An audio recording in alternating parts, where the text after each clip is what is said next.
والسلام على من لا نبي بعده نحمده ونستعينه ونستغفره ونعوذ بالله من شرور أنفسنا ومن سيئات أعمالنا من يهده الله فلا مضل له ومن يضلله فلا هادي له وأشهد أن لا إله إلا الله وحده لا شريك له وأشهد أن محمدا عبده ورسوله الذي أرسله بالحق بشيرا ونذيرا وداعيا إلى الله بإذنه وسراجا منيرا فقد قال الله تعالى في كلامه المجيد والفرقانه الحميد أعوذ بالله من الشيطان الرجيم يا أيها الذين آمنوا اتقوا الله حق تقاته ولا تموتن إلا وأنتم مسلمون يا أيها الناس اتقوا ربكم الذي خلقكم من نفس واحدة وخلق منها زوجها وبث منهما رجالا كثيرا ونساء واتقوا الله الذي تساءلون به والأرحام إن الله كان عليكم رقيبا يا أيها الذين آمنوا اتقوا الله وقولوا قولا سديدا يصلح لكم أعمالكم ويغفر لكم ذنوبكم ومن يطع الله ورسوله فقد فاز فوزا عظيما خير الهدي كتاب الله وخير الهدي هدي محمد صلى الله عليه وسلم وشر الأمور محدثاتها وكل محدثة بدعة وكل بدعة ضلالة وكل ضلالة في النار أعوذ بالله من الشيطان الرجيم أينما تكونوا يدرككم الموت ولو كنتم في بروج مشيدة فقال الله تعالى في كلامه المجيد الذي خلق الموت والحياة ليبلوكم أيكم أحسن عملا وهو العزيز الغفور الحمد لله মহান আল্লাহ তাআলার দরবারে লাখো কোটি শুকরিয়া আদায় করছি যিনি আজকের এই রবিউল সানি মাসের ৭ম দিনের ১৪৪৪ হিজরি সালের এই পবিত্র জুমার দিনে কতিপয় আমাদের মতো কয়েকজন গুনাহগার বান্দা আমরা আজকে মসজিদে আসতে পারছি। এটা আল্লাহর অশেষ মেহেরবানি। আল্লাহর অশেষ মেহেরবানিতে আমরা মসজিদে আসতে পারছি। এখানে আমাদের কোনো কৃতিত্ব নাই। আল্লাহ যদি আমাদেরকে গোমরাহ করতেন আমরা আসতে পারতাম না। আল্লাহ আমাদেরকে আসার পথ সহজ করে দিয়েছেন বিদায়ী আমরা আসতে পারছি। আল্লাহ আমাদেরকে সহজ করে দিয়েছেন, আসার তৌফিক দিয়েছেন, এজন্য আমরা আসতে পারছি। এজন্য আমরা সেই মনিবের দরবারে শুকরিয়া আদায় করি যিনি আজকের এই পবিত্র জুমার দিনের অত্যন্ত বরকতের দিন, সেই দিনে আমাদেরকে জুমার সালাত আদায়ের জন্য মসজিদে আসার মতো তৌফিক দিলেন। এই জন্য আমরা আল্লাহর কাছে শুকরিয়া আদায় করি, সকলেই কালিমাতুশ শুকর আদায় করি, বলি আলহামদুলিল্লাহ রব্বানা ওয়া লাকাল হামদ হামদান কাসিরান তয়্যিবান মুবারাকান ফীহি ইয়া রব্বি লাকাল হামদু কামা ইয়ানবাগি লিজালালি ওয়াজহিক ওয়া আযীমি সুলতানিক। আমরা মহান আল্লাহ তাআলার শুকরিয়া আদায় করলাম। সম্মানিত হাজরিন, আমি আজকে আলোচনা করব মৃত্যু সম্পর্কে। আজকে আমার সংক্ষিপ্ত জুমার আলোচনা থাকবে মৃত্যু। আসলে মৃত্যু এক অবধারিত মহাসত্য। পবিত্র কালামে মহান আল্লাহ তাআলা বলেন, কুল্লু নাফসিন যায়কাতুল মাউত। এমন একটা আত্মা নাই, প্রাণী নাই যার মৃত্যু হবে না, যে মৃত্যুর স্বাদ গ্রহণ করবে না। যার জীবন আছে তারই মৃত্যু। আপনারা অনেকে জানেন কিনা, মৃত্যু একটা নির্ধারিত, অবধারিত, যেইটা 1 সেকেন্ড আগেও হবে না, 1 সেকেন্ড পরেও হবে না। থাকো থাকো, একটু দূরে বসতে দেখতে ভালো লাগবে। একটু আগেও হবে না, একটু পরেও হবে না। অনেকে বলি, আরে আজকে না করছিলাম, ছেলেটা যাইতো, বারবার না করছিলাম, গেল আর অ্যাক্সিডেন্ট হয়ে মারা গেল। না, ভুল ধারণা। তাহলে তাকদীর বিশ্বাস হইলেন না। তাকদীরের বিশ্বাস হইল না। ইমানের মূল 6টি রুকুনের একটি রুকুন হচ্ছে তাকদীর। আপনি কিভাবে জানেন? আল্লাহ তার জন্য ওইভাবে মৃত্যুটা নির্ধারণ করছে। মৃত্যু অবধারিত মহাসত্য, যা নির্ধারণ করা 1 সেকেন্ড আগেও হবে না, 1 সেকেন্ড পরেও হবে না, নির্ধারিত সময়ই হবে। এটা বিশ্বাস করতে হবে। এখান থেকে, মরণ থেকে যতই পালাও, মরণ তোমায় লইবে গিরি, যদিও শুধু আকাশ পানে লোকাও হেতাও লাগিয়েছিলি। এই মহারোগের কোনো ওষুধ নাই পৃথিবীতে, এই রোগের কোনো ওষুধ নাই, মরতেই হবে। আজকে আমি সূরা নিসার 78 নম্বর আয়াত তেলাওয়াত করেছি। এই আয়াতে কি বলছে আল্লাহ দেখেন। আল্লাহ বলছেন, আইনামা তাকুনু, কোথায় যাও, যেখানে যাও, ইদ্রিকুমুল মাউত, ইদ্রিকুমুল মাউত, তোমার মৌতে ধরবই।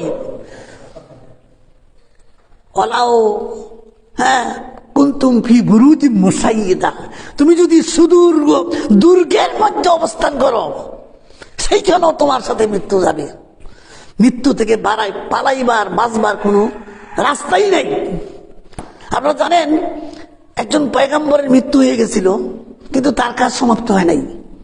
দেখেন, মৃত্যু নির্ধারিত, মৃত্যু নির্ধারিত। হযরত সুলাইমান, তিনি মসজিদের আল আকসার কাজ শুরু করছিলেন। তার যখন মৃত্যুর সময় হয়ে গেল, মৃত্যু হয়ে যাবে, আল্লাহর কাছে আরজি করছিল, দরখাস্ত করছিল, আল্লাহ আমাকে এমন একটা অবস্থান দেন যাতে করে আমি মৃত্যুর পরেও কি আমি তোর নামে থাকতে পারি। আল্লাহ তাকে ওই গিয়ে দিলেন, তার কাছের বক্সের মধ্যে দাঁড়াইছিলেন।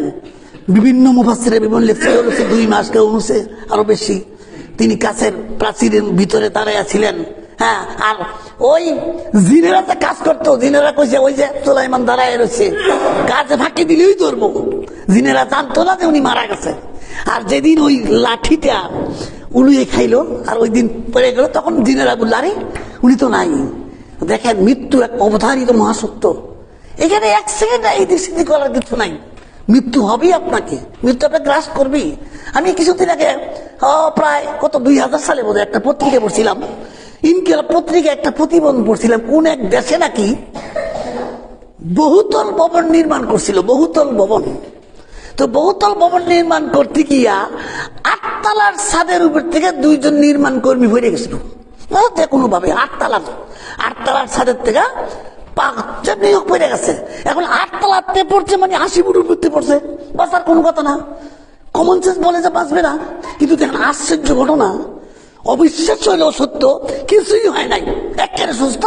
শুধু পড়ার সময় কয়েকটা জায়গায় যে পড়ার সময় আচর লাগছে, কয়েকটা জায়গার মধ্যে কেটে গেছে রক্ত, একেবারে দিব্যি সুস্থ, খালি কথাবার্তা কইতাছে। 8 তলাতে পড়ছে। তখন তার সাথী সঙ্গীরা চিন্তা করলো, আরে দেরি করা তো চলবে না, তাকে তো ডাক্তারের কাছে নিতে হবে, সেলাই করতে হবে, রক্ত বন্ধ করতে হইব। একটা অ্যাম্বুলেন্স ডাকলো, আর অ্যাম্বুলেন্সে উড়াইয়া তারা অ্যাম্বুলেন্সে শোয়া দিল, আর গাড়ি চলতে লাগলো। তারা উড়ার কারণে অ্যাম্বুলেন্সের দরজাটা শক্ত করে লাগানো হয়েছিল না। দেখেন, চলতে গিয়া, রাস্তায় চলতে গিয়া ড্রাইভার কোনো কারণে ব্রেক দিছে, আর বাম দিকে বাড়ি দিছে, গেটটাকে খুললা, আর এই ব্যক্তি, ওই যে ব্যক্তিটা সাহিত্য ছিল, অসুস্থ ব্যক্তিটা, ওইটা রাস্তায় পড়ে গেল। পিছনে ছিল একটা মালবাহী ট্রাক, একটা বাড়ির সাথে মিশাই দিল। দেখুন, এখন চিন্তা করেন, 8 তলাতে পড়ে মরছে না, মরছে রাস্তা দিয়া। কিভাবে বলবেন?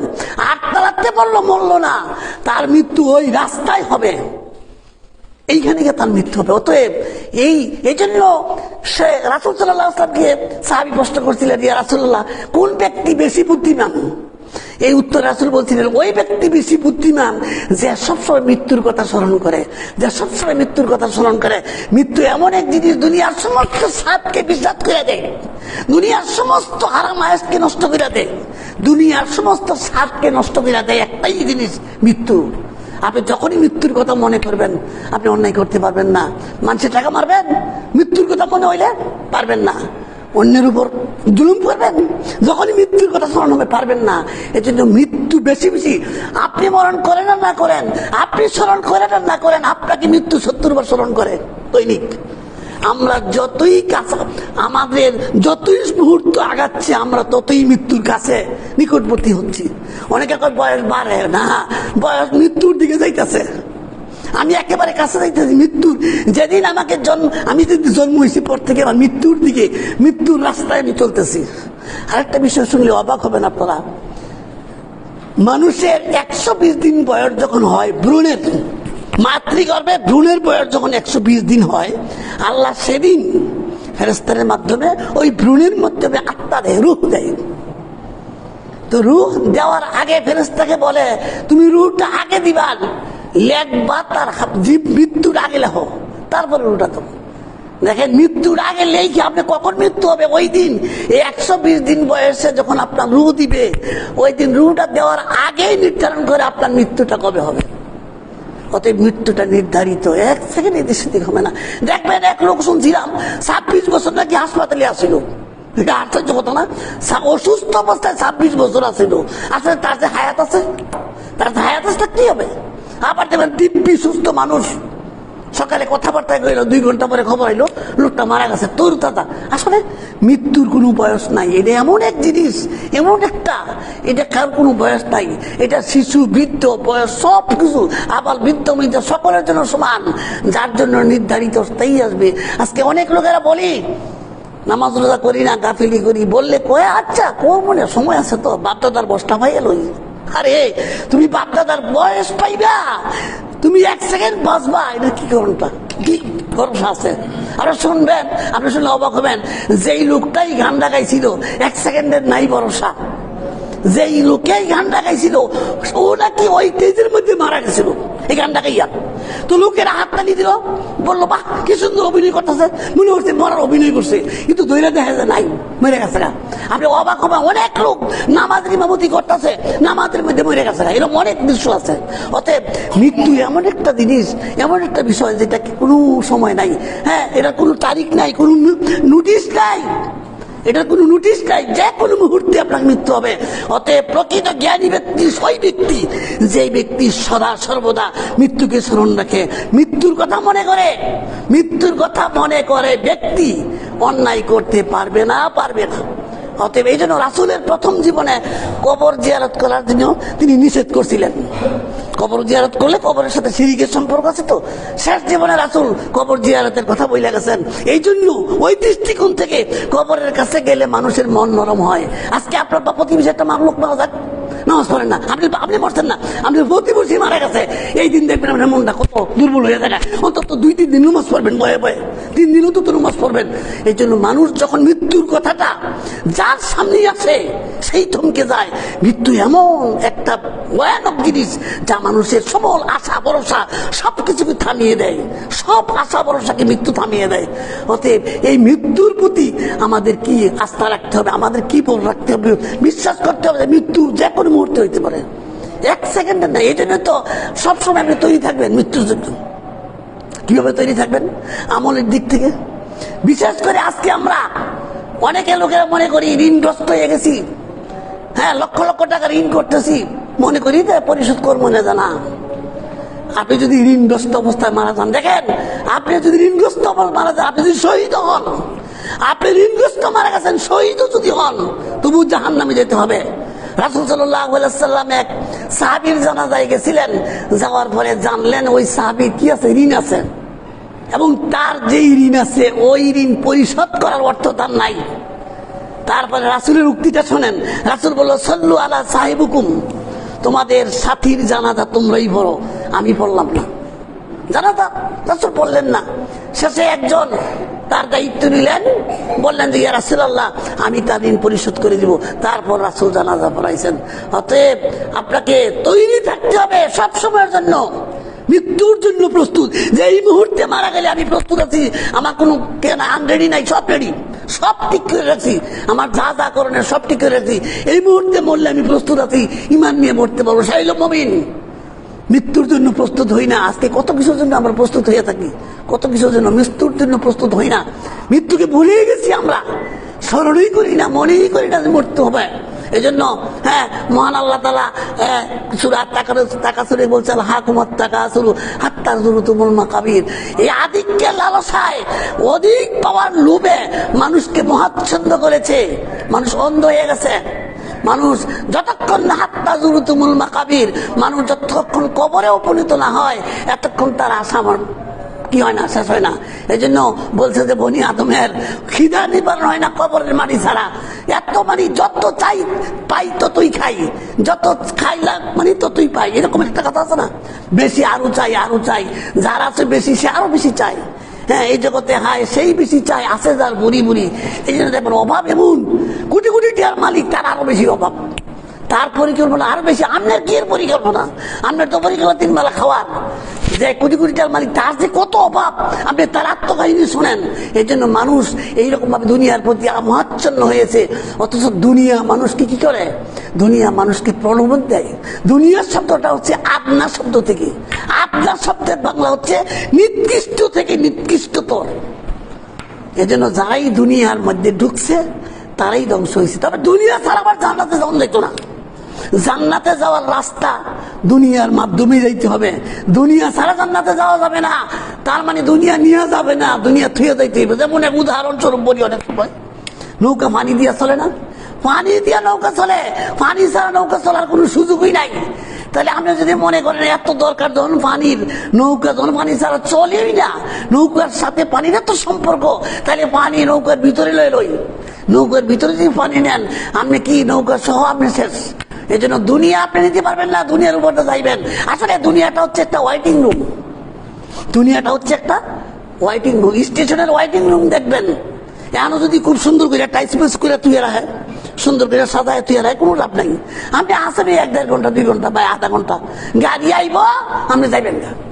অতএব আমরা এই যে দুনিয়াতে, এটাকে বলে আসবাব, আলমে আসবাব। আমরা যে এখন যে স্টপিজটা আছি, এই স্টপিজটার নাম হলো আলমে আসবাব।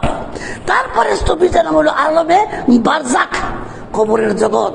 আমরা ছিলাম রুহের জগতে, আসছি পিতার পৃষ্ঠ দেশে, তারপরে হইল মায়ের কি যারা এই আসলাম, তারপরে এইবার 4র্থ নম্বরে আমরা দুনিয়াতে, এটার আরবি নাম হলো আলমে আসবাব, বস্তু জগৎ। এইখান থেকে আমরা চলে যাবো কোথায়? বারজাখী জীবনে। এই বারজাখী জীবনে অনেক দিন থাকতে হবে, কার যে কত হবে। এই জন্য রাসূল বলছে দুনিয়া, কবর হচ্ছে তোমার জান্নাত, কবর হচ্ছে জাহান্নাম। যে কবরে ধরা খাইছে তার রক্ষা নেই। আপনারা শুনলে অবাক হবেন, উসমান গনি রাদিয়াল্লাহু তাআলা যুন্নুরাইন, হযরত উসমান গনি যিনি আশারায়ে মুবাশশারার একজন সাহাবী ছিলেন, যার সংবাদ, জান্নাতের সংবাদ পৃথিবীতে আসছে, তিনি কবর দেখলে বাচ্চার মতো কাঁদতো। বাচ্চারা যেমন কোনো কিছু হইলে পট্টটা কিনা দেয়, তার চোখের থেকে পানি এইভাবে নিমিশে ঝরতো, বুক জ্বলে যেত, তার দাড়ি বড় বইরা পানি পড়তো। কবর দেখলে হা হা করে কাঁদতেন। লোকেরা বলতেন যা আপনি জান্নাতি মানুষ, সুসংবাদ, কিন্তু আপনি এত কাঁদেন। তখন তিনি বলতেন জানো, কবর হচ্ছে সবচেয়ে বড় ভয়ানক ডেঞ্জারাস জায়গা। এইখান থেকে যদি মুক্তি না পাই আর রক্ষা নাই। রাসূল সাল্লাল্লাহু আলাইহি ওয়াসাল্লাম মেরাজ করে মেরাজের সমস্ত কিছু বর্ণনা দিলেন, কিন্তু কবরের বর্ণনা থেকে বললেন যে আমি কবরের চাইতে কঠিন কোনো দেখি নাই। আমি আমার মধ্যে সবচেয়ে বেশি দেখছি কবরের জীবন। এই কবর জাকি জীবনে যদি কেউ দোলা খায় তাহলে তার আর রক্ষা নাই। এই জন্য আপনাকে এই কবরে যেতে হলে, আপনাকে কবরে যে যাইবেন, এই জন্য আপনাকে সাথী, আপনাকে কিনে দিতে হবে। একজন মানুষ মারা গেলে তার আমল সব বন্ধ হয়ে যায়, তার কোনো আমল থাকে না, সব আমল বন্ধ হয়। 3টা আমল ছাড়া, 3টা আমল ছাড়া। একটা আমল হলো তার নিজের সবকে জারিয়া, মসজিদ মাদ্রাসা এই জাতীয় করে চেয়ে গেল, অথবা যদি নেক সন্তান রাখে তার সন্তানরা যদি তার কাছে দোয়া দোয়া মাঙ্গে, দোয়া চায়, দোয়া প্রার্থনা করে আল্লাহর কাছে, ওইটা এবং তার সতামল। আর বাকিগুলির কোনো গ্যারান্টি নাই। আমাদের দেশে তো মারা গেলে কত করণীয় কাজ দেখেন, একটা মানুষের মৃত্যু থেকে নিয়ে, মুমূর্ষু অবস্থা থেকে নিয়ে খবর দেওয়া পর্যন্ত শত শত বিদআতি আমল দ্বারা পরিবেষ্টিত, শত শত গুন্ডে শেষ করতেন না। দেখবেন একজন মনুষ্য ব্যক্তির কাছে কোরআন শরীফ পড়া শুরু করেন, সেটার কোনো দলিল নাই। সেখানে হাদিস শরীফে কি আসছে, আপনি তালকিন দিবেন কিভাবে, কালেমার শাহাদাত তালকিন দিবেন, তাও বলতে পারবেন না। আপনি পড়েন, এইভাবে বলতে পারবেন না। আপনি যদি পড়েন, আপনি কালেমা শাহাদাত পড়েন না, বলতে পারবেন না। সে যদি বিরক্ত না করে তো শেষ। এই জন্য রাসূল বলছেন, মান ক্বালা লা ইলাহা ইল্লাল্লাহ ফাদাখালাহুল জান্নাহ, যার শেষ বাক্যটা হবে লা ইলাহা ইল্লাল্লাহ, সে জান্নাতে প্রবেশ করবে। এই জন্য মৃত ব্যক্তির, মুমূর্ষু ব্যক্তির কাছে তালকিন করতে হবে, কালেমার তালকিন, কালেমা শাহাদাত তালকিন আপনি পাঠ করতে থাকবেন। যদি সে আপনার শুনে শুনে একবার বইলা ফেলায়, হ্যাঁ, তাহলে সে জান্নাত। যত পাপই করুক, হয়তো তার পাপের জন্য সে জাহান্নামে যাবে, কিন্তু কোনো না কোনো দিন, হ্যাঁ, সে কি করবে, জান্নাতে যাবে। মান ক্বালা লা ইলাহা ইল্লাল্লাহ ফাদাখালাহুল জান্নাহ। রাসূল বলছেন, যে ব্যক্তি শেষ কালিমাটা হবে লা ইলাহা ইল্লাল্লাহ, সে কোনো না কোনো একদিন সে কি করবে, জান্নাতে যাবে। অতএব এই তালকিন করবেন। আবার দেখবেন কি করে, মৃত্যুর পরে কোরআন শরীফ পড়া শুরু করে।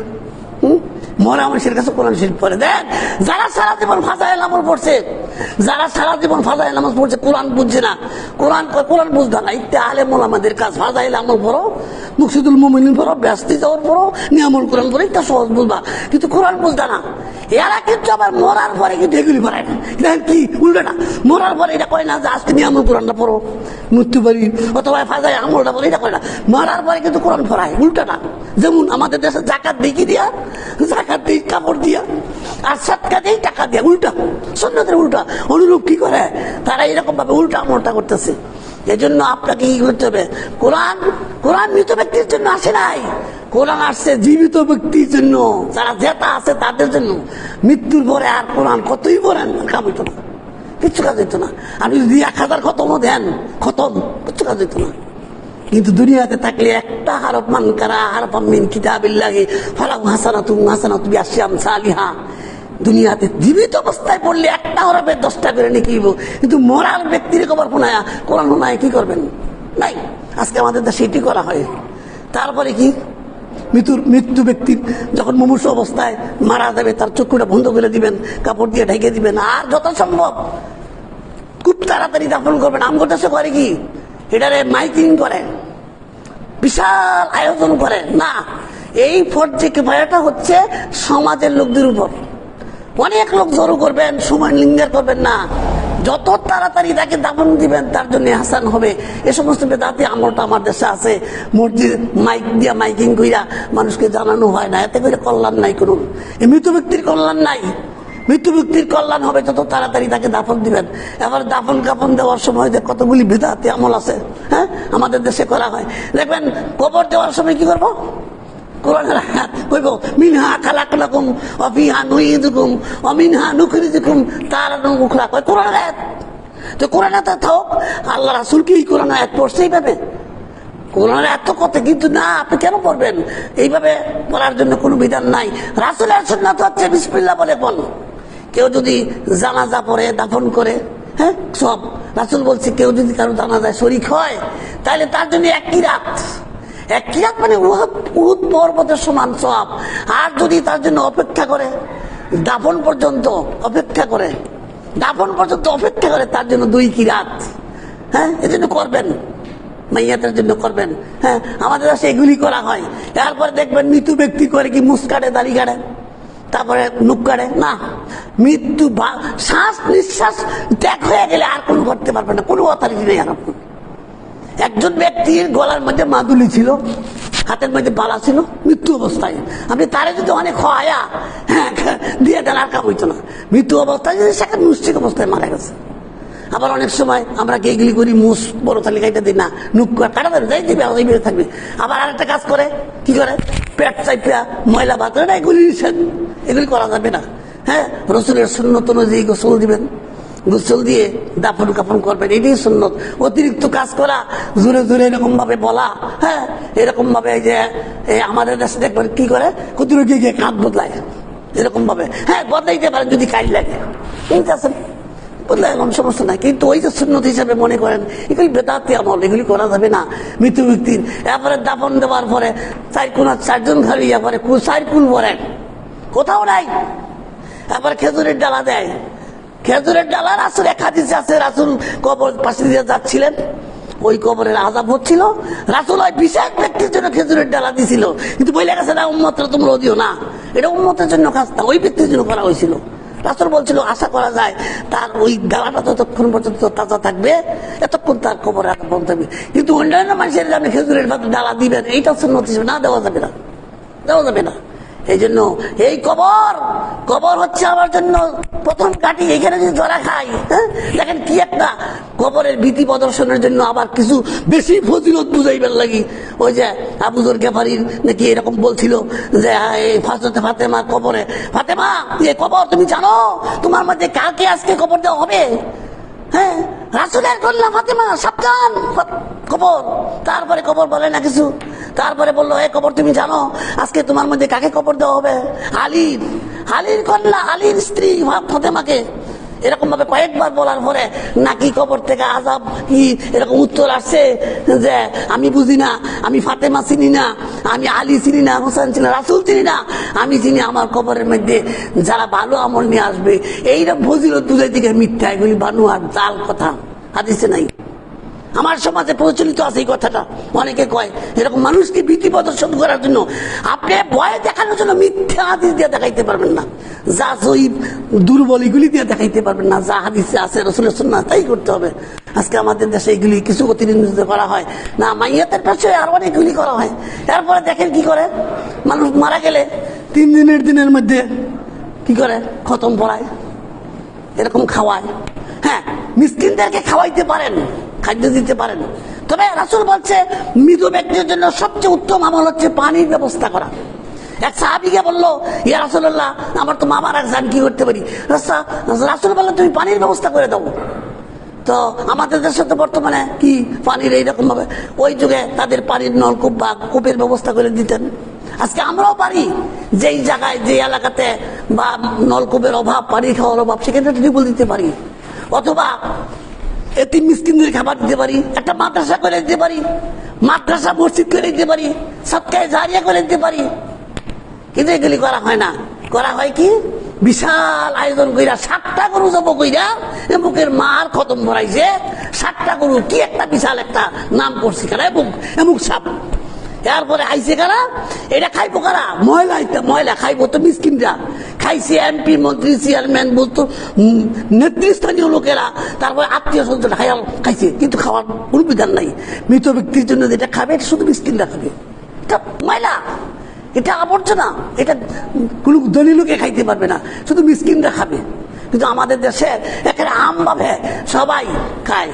এবং খাওয়ার আয়োজনের সাথে একটা মানবিক চিন্তা করলে আপনি দেখেন, আপনি যদি মানবিকভাবে চিন্তা করেন মানুষ মারা গেলে শোক করবো, তো খাইলে কি কেউ অসন্তুষ্ট হয়?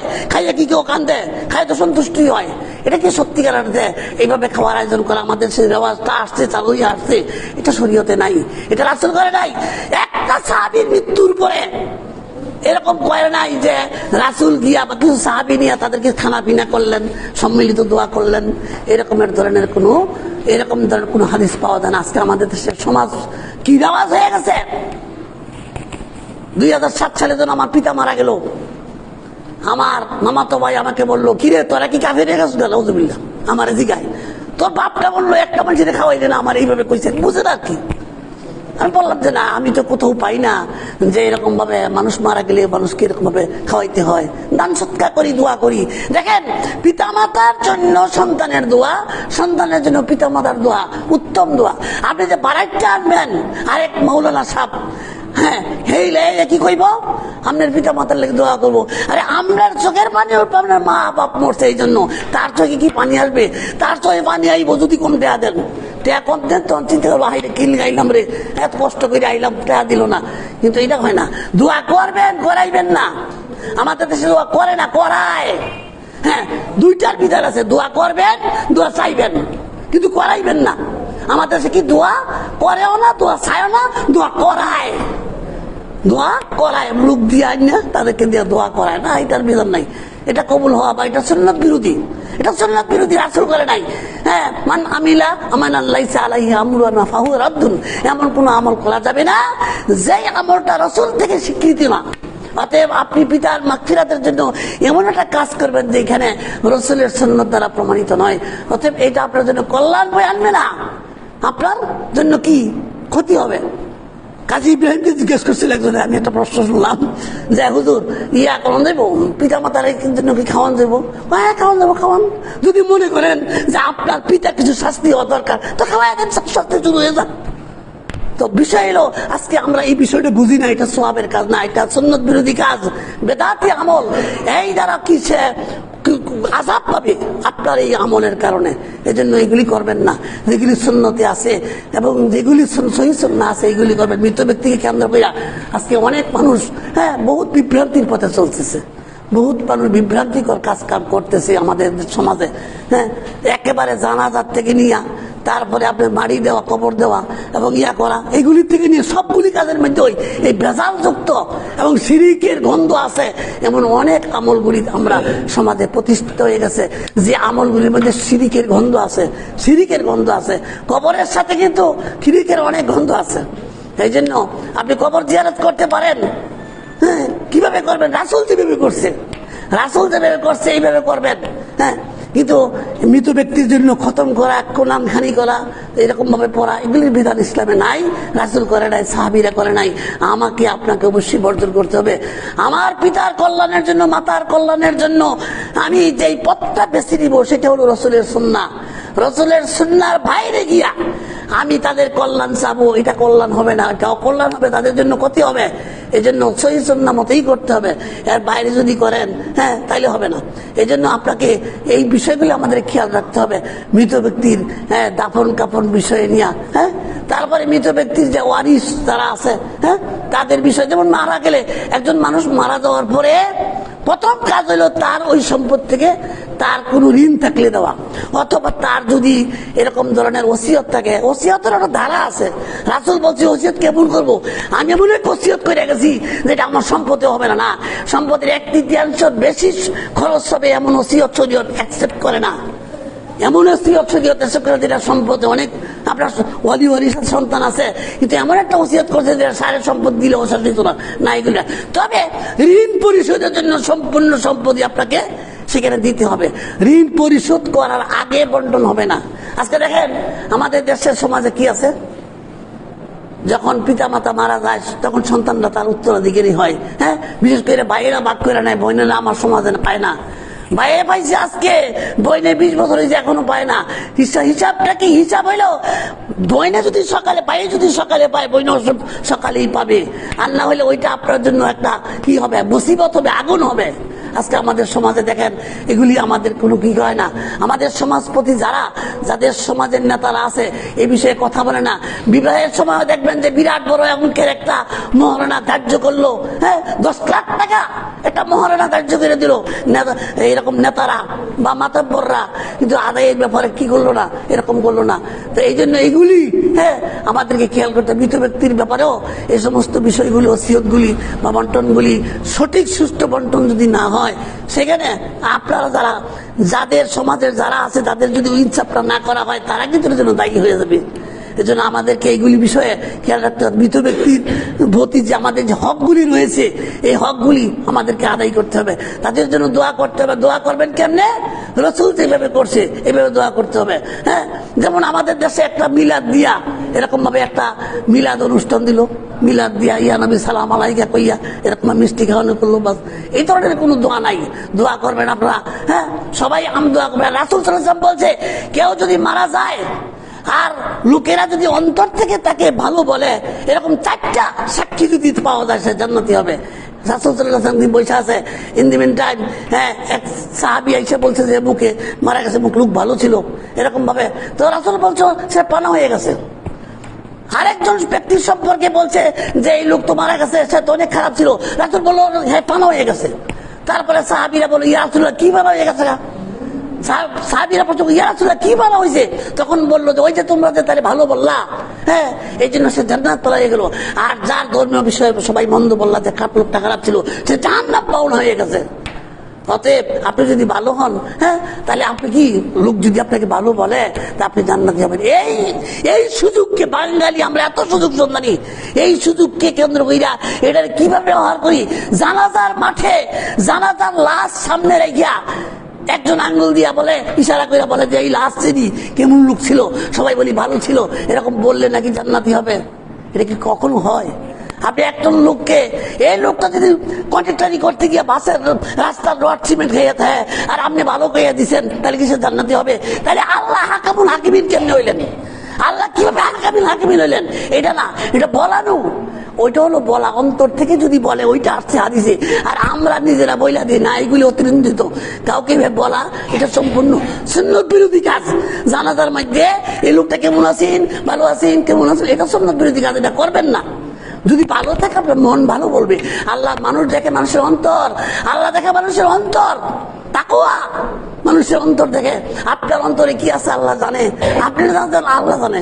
অতএব মানুষের অন্তরের খবর আল্লাহ রাখে, আপনার মুখের বলা না। অতএব আমি যদি ভালো আচরণ করি, ভালো হই। আমি যদি দুনিয়াতে সবার সাথে ভালো আচরণ করি, আর ওইটাই আবার প্রতিফলন হিসেবে কি হবে, ধরে নেওয়া হবে। এই জন্য আমরা এই কাজগুলি ভুল করি। এগুলি যেন আমরা, এই সমস্ত কাজগুলি যেন আমরা না করি।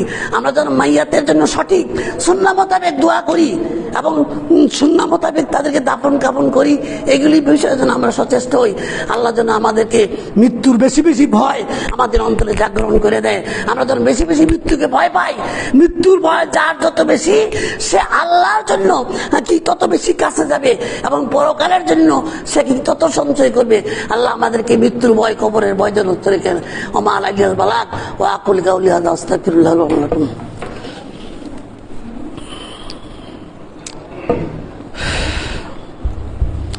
আলহামদুলিল্লাহ নাহমাদুহু ওয়া নাস্তাঈনুহু ওয়া নাস্তাগফিরুহু ওয়া নাউযু বিল্লাহি মিন শুরুরি আনফুসিনা ওয়া মিন সাইয়্যাতি আমালিনা মান ইয়াহদিহিল্লাহু ফালা মুদিল্লা লাহু ওয়া মান ইউদ্লিলহু ফালা হাদিয়া লাহু ওয়া আশহাদু আল লা ইলাহা ইল্লাল্লাহু ওয়াহদাহু লা শারীকা লাহু ওয়া আশহাদু আন্না মুহাম্মাদান আবদুহু ওয়া রাসূলুহু الذي أرسله بالحق بشيرا ونذيرا وبين يدي من يطع الله ورسوله فقد رشد ومن يعصم فإنه لا يضر إلا نفسه ولا يضر الله شيئا. أعوذ بالله من الشيطان الرجيم. إن الله وملائكته يصلون على النبي يا أيها الذين آمنوا صلوا عليه وسلموا تسليما. اللهم صل على محمد